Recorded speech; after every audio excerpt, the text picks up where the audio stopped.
Welcome to the 22nd episode of the second season of The Pulpiteer. I'm your host, Eric Hepburn, and I'm glad to have you join us for today's episode. Today's episode is called Near Enemies of the Truth. It was delivered on the Sunday before MLK Day in 2026. So we begin with a multi-age reading of the I Have a Dream speech, and then move into our word of wisdom delivered by TJ Sen. Let's listen as many of your San Gabriel friends share the words of Dr. King and his dreams for this country. I Have a Dream, speech by Dr. Martin Luther King, Jr., paintings by Kadir Nelson. I say to you today, my friends, that even though we face the difficulties of today and tomorrow, I still have a dream. It is a dream deeply rooted in the American dream. I have a dream that one day this nation will rise up and live out the true meaning of its creed. We hold these truths to be self-evident, that all men are created equal.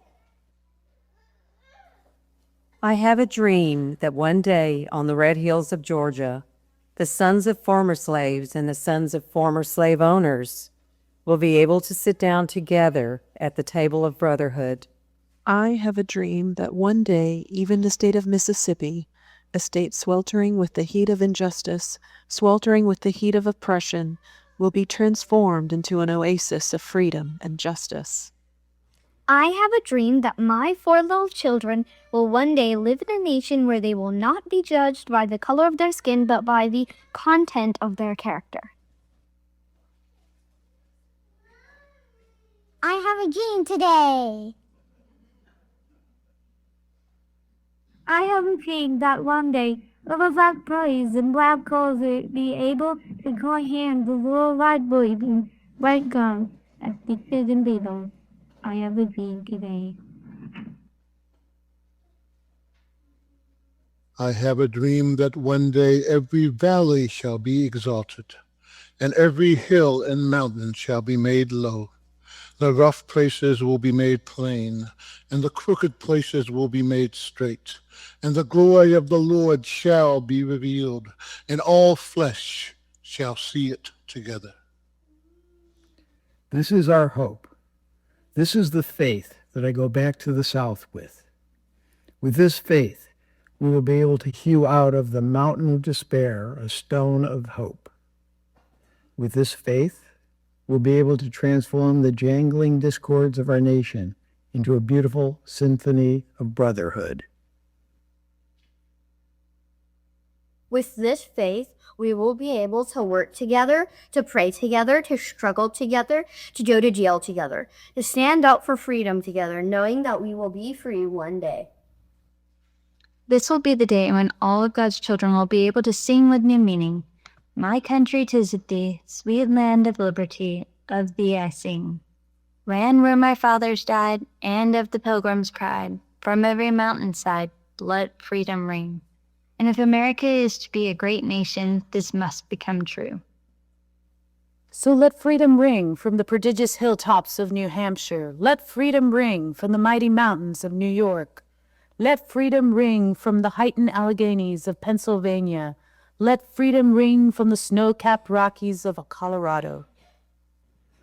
Let freedom ring from the curvaceous slopes of California, but not only. Let freedom ring from Stone Mountain of Georgia. Let freedom ring from Lookout Mountain of Tennessee. Let freedom ring from every hill and molehill of Mississippi. From every mountainside, let freedom ring. And when this happens, when we allow freedom to ring, when we let it ring from every village and hamlet, from every state to every city, we will be able to speed up that day when all God's children, black men and white men, Jews and Gentiles, Protestants and Catholics, will be able to join hands and sing In the words of the old Negro spiritual, Free at last! Free at last! They get you out my ear. Free at last.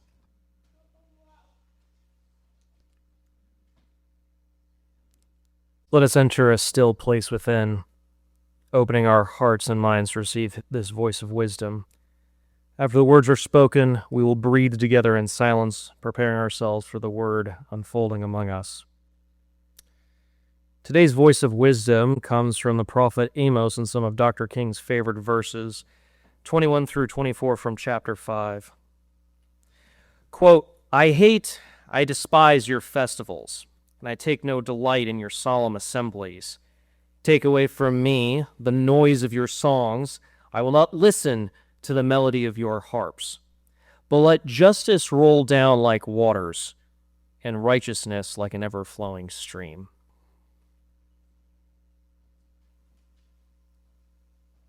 The landscape is riddled with rabbit holes I might fall down today.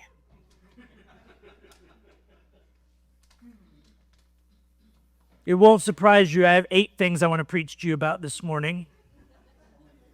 Yeah, only 8. In the famous words of Trevor Noah, ain't nobody got time for that.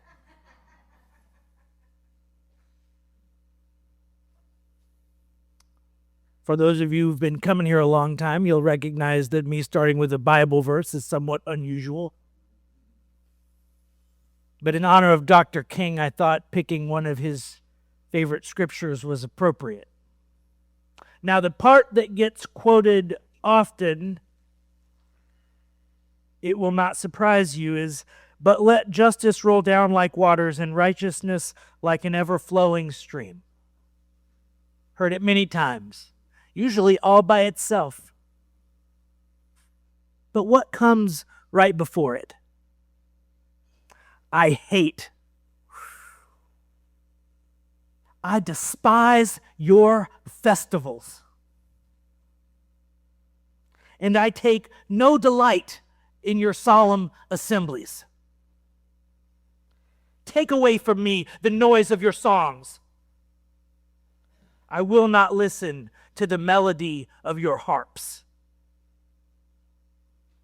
What is the prophet Amos on about here? Now, he's a prophet, so you should not expect comfort and solace. You should expect challenge.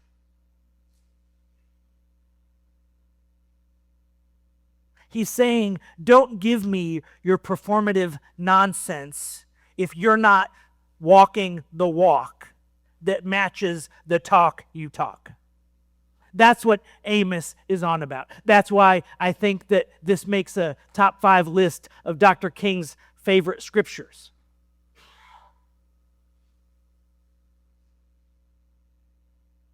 You've heard me say this before, and I admitted it to a few of you in person before the service started. MLK Day is almost always a day of great agitation for me. It's a day where the chasm between the talk and the walk appears gaping, wide, deep, and dark to me. And I find it irritating. I find it disheartening. I find it annoying that the gap between the lip service and the service is as wide as it is. I'll give you an example. Tomorrow morning, I will be going to the 10th annual Georgetown and Williamson County prayer breakfast. So in collaboration with colleagues from the Georgetown Ministerial Alliance, we will be going to a prayer breakfast that invites leaders from all over the Georgetown and Williamson County area to come for a prayer breakfast to ask, to entreat, to invite, making this community a beloved community. And that's a good, noble, and honorable thing. But here's what's stuck in my craw this week. And it could be any number of things. There are a number of things that we continue to do that make this not the beloved community it could be. But 10 years of prayer breakfast, and there's still a monument to white supremacy in the town square. Now, I know that that's we can have an argument about whether that concern is a performative one, whether its symbolic value is perhaps less important than really doing food justice, incarceration justice, etc. There are probably some higher priorities on the taking care of our fellow human beings meter that would be living Dr. King's teachings, not just building a pedestal to put him on. You've heard me say this before. I don't think that either Jesus or Dr. King wanted monuments made to them. They wanted you to follow the teachings. That's what all great teachers want. If you end up naming the university after them, fine. If they end up in bronze somewhere, fine. It's not the main point. It is not the main point. They risked, and in both those cases, ended up losing their lives trying to share a radical message with you. Maybe the energy you put into making the statue is misdirected. If it's not directly supporting people living the teaching. All right. Let's go back to this. I'm going to do another traditional Christian teaching thing today, which I don't usually do. We're going to do that thing where we talk about the original language in which the Amos proverb was written and what words they used and what those words meant then and what they mean today. So this call to justice and righteousness that are the core of the end of the thing. The Hebrew word, I might say this wrong. I'll have one of my seminarians in the back wave at me and shout out the right thing if I mess it up. Mishpat. It is not abstract justice in the way that contemporary Westerners think of that term, in the way that people who live in the era after the development of political science as a discipline think of the word justice. It means things being set right. Its emphasis was understood to be especially for those with the least power. And mishpat is concrete, public, distributive, and corrective. The other word, the word for righteousness, is tzedakah. And tzedakah means at its heart not righteousness as we would think of self-righteousness. I know I'm right. It is righteousness in the way that the evangelicals on their good days call out, are you right with God? Are you right with your neighbor? Are you right with one another? Are you in right relationship? I want you to hear the heart of that. Because that's not what we think of when we hear the word righteousness. I would even go so far as to say that many of the folks in here who have probably been wounded by traditional religion, when they hear righteousness, they think the other side of oppression. Somebody's about to oppress me with their righteousness. But righteousness, in this more ancient meaning, means faithfulness embedded in daily life. It means being in right relationship, consciously, intentionally, in right relationship with the divine, with the earth, with the ground, with the neighbor, with the community. Those things, being in right relationship. I think even a better word than right might be harmonious relationship, right? This might be a more interesting word to use to point at the truth of what being in right relationship might look, sound, taste, or feel like. harmonious. If I was better with words, I would know the gustatory meaning, right? Like when you compose a dish and you taste it in the mix of the sweet and the salt and the umami and the texture profile all come together to make something beautiful in your mouth, right? We hear things like that. We feel them with our fingers. We smell them with our noses from time to time. We taste them with our tongue. And there is a sense by which, yes, we feel that rightness as a spiritual soul thing when we are in right relation with one another. The sixth sense that is our spirit tastes that bounty of rightness and harmony with each other. Maybe. Maybe it does. I hope it does. So together, this idea of mishpat and tzedakah, they describe a way of being and not a belief system. This isn't about, I checked the right checkbox and now I get to go to heaven. This isn't about, I believe the right thing and therefore I'm now in a better class of people than everybody else. Just not what it's about, folks. In the same way that building a statue is not following the teachings, believing that your group or thinking the right thing or following the right person or saying the right name makes you specialer than everybody else is just more of that misdirection thing.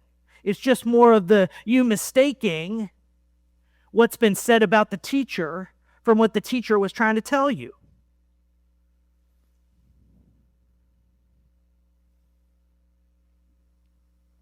Let's talk about the main metaphor here. What do you say? He said justice rolling. Where is it?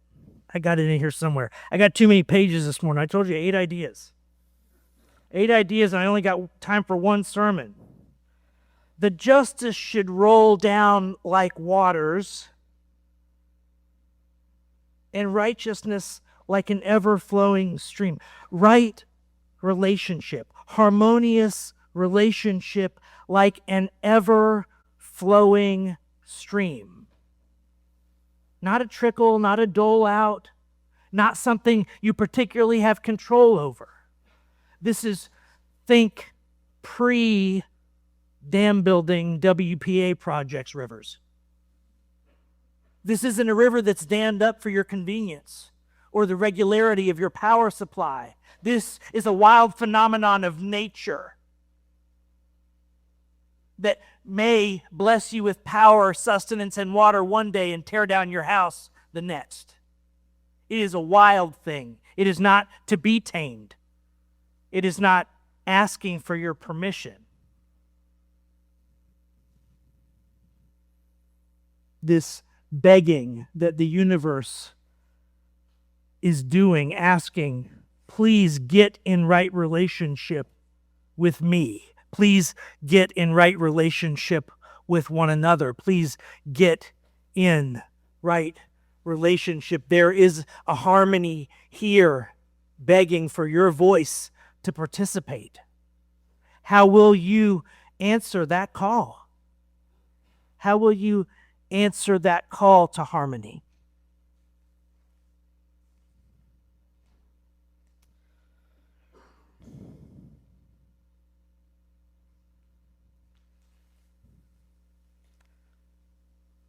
A trickle of justice is not justice. A scheduled release of righteousness is not righteousness. A performative stream is not an ever-flowing river. Amos's water is uncontrolled, uncontained, inconvenient, impossible to turn off. It cuts straight through the near enemies we've been preaching about. I've been preaching about. Maybe you've been listening. Charity without redistribution. Inclusion without power sharing. Reconciliation without truth-telling. Celebration without cost. Let that one resonate on MLK Day. Celebration without cost. Some of you may know that the people behind the No Kings movement and the Women's March have called on Tuesday, the day after MLK Day, for a walkout.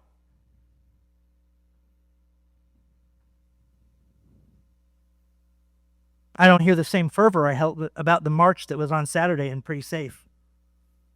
See, the march was on a Saturday, and the people got the right permits. And at least here, maybe not in Minneapolis this week, but here in Central Texas, you could show up to that march with a sign as bold or bald as you like, and you could be pretty sure that you were just going to get back in your car and go home that day. You weren't going to get beat up. You weren't going to get arrested. You weren't going to lose your job. Nothing bad was going to happen to you. But you could go and make your plea.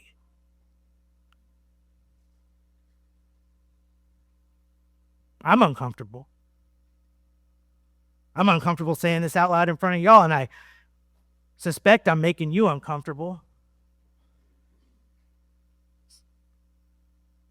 I'm not asking you to go out and get arrested or break the law or put yourself, your family, your income, your livelihood at risk. I'm not asking any of that from you. But here's the question that I want to invite you to ask yourself. Are you doing your work so that when the universe asks that of you, you will hear it? Because that day may come. The day when the divine points at you and says, I need you to go up and put your comfort on the line today for your brothers and sisters. That day could come. And it might come. I think it's coming for some friends in Minneapolis this week. That day has showed up. They picked up their cell phone. Oh man, God's on the other line. Hey, that day you feared would come.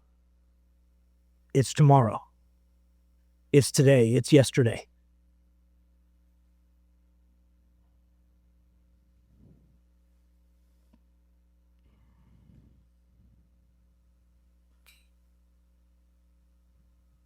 If we weren't uncomfortable today, I don't think we would be doing justice to Dr. King's teachings.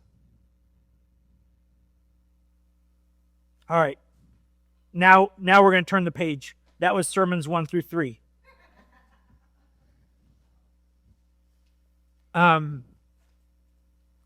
So, as some of you may know, our goal today at the end of this service is we're going to have a little coffee hour. We're going to get some tables out, and we brought poster board and markers, and we're going to have a collaborative, collective sign-making thing. Keith and I last year got together and we did a service together, and we put some protest signs up on the board, and we talked about what was good, bad, or otherwise about those protest signs. And following that service, I had people ask, hey, you put out there, you put in my head, you floated in the universe this idea that we could make enlightened protest signs, that was a concept, like a circle on a Venn diagram we might aim at or shoot for. What would that look like? So this second half of this service today is an attempt to answer that question.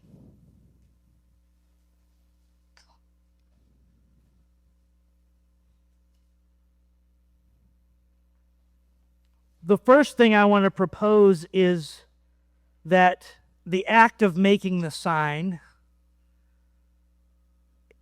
can be approached as a spiritual practice for you.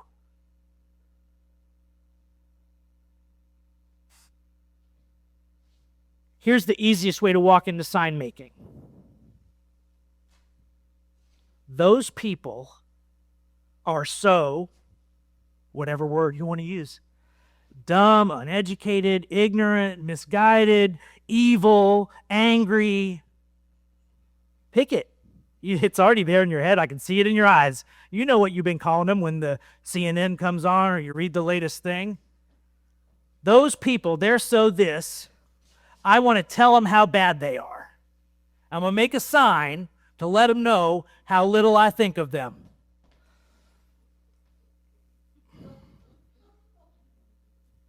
That's my brand of self-righteousness.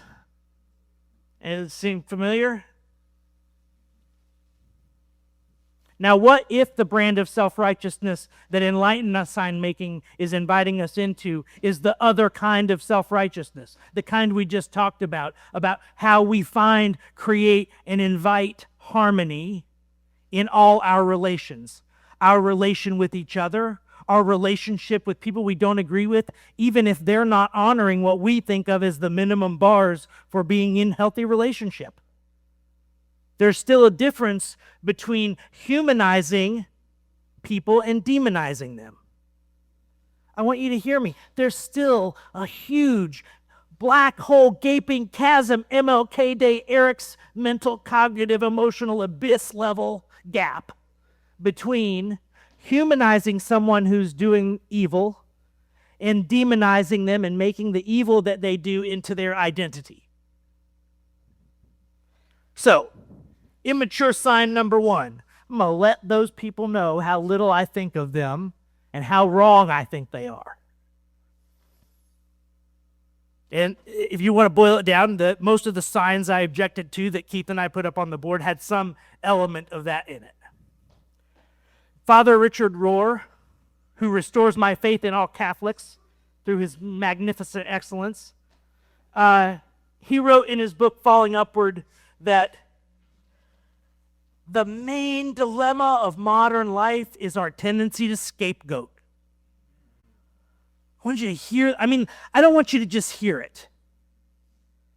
I want you to close your eyes for a minute. And when I land on that word scapegoat, I want you to list for yourself in your head all the people that you've scapegoated in the last 24 hours, the last week, the last month, the last year.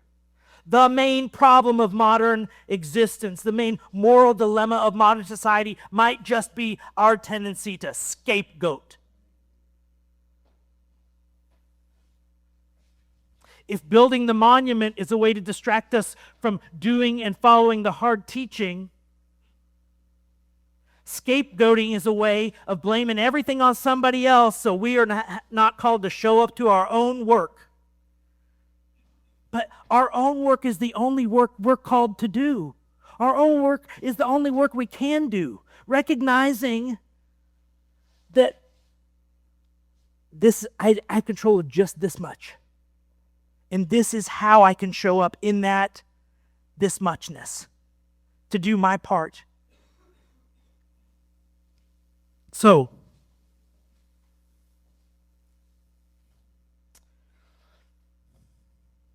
here are 3 ideas that I'm going to use to invite you into this poster making session.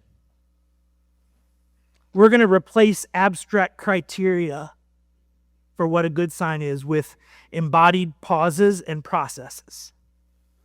Pause number 1. Truth, mishpat. Before you write anything, ask yourself this. Is this naming what is actually happening? Or am I distracted by what I wish were so simple? Am I oversimplifying because I think it's going to help me make a point? Or am I honoring the rich, deep complexity of this and using that as fertilizer for my own compassionate desire for right relationship, for righteousness in the harmonious relationship sense of that word? Pause number 2, relationship, tzedakah. As you write your sign, ask, does this sign protect my humanity and the humanity of others, even those I oppose? Does this sign protect my humanity and the humanity of others, even those I oppose? And the third one, the coup de grace, cost. Before you finish deciding what goes on your sign, ask this. Would I still carry this sign if it changed me more than it changed anyone else? Would I still carry this sign if it changed me more than it changed anyone else? What if those people it's so easy to demonize have never seen courageous, loving compassion at work before? What if you could show that to them through your own action, through your willingness to be called into deeper service, deeper compassion, deeper love, deeper relationship, because you wrote a sign that challenges you more than it blames anyone else? I'm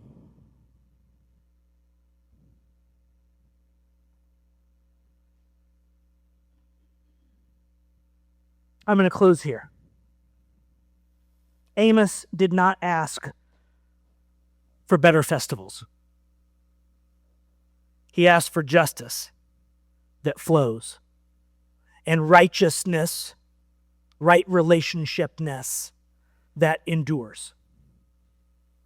Whatever you write today, if you choose to stick around for that part, whatever you write today will become part of that river, or it won't. That's the choice you get to make. Amen. Until next time, thank you for joining us on The Pulpiteer. If you enjoyed the podcast, you can help others find it by liking and subscribing. If you'd like to support the podcast directly, you can make a donation at sangabrieluu.org/give. The Pulpiteer Podcast is a production of the St. Gabriel Unitarian Universalist Fellowships of Georgetown, Texas. The podcast is hosted by Spotify, and theme music is by John Faber. Our live recording tech crew this week was Frank Sanders, Rob Berthold, Keith Hutchinson, and Andrew McGinn. The podcast is produced and performed by Eric Hepburn.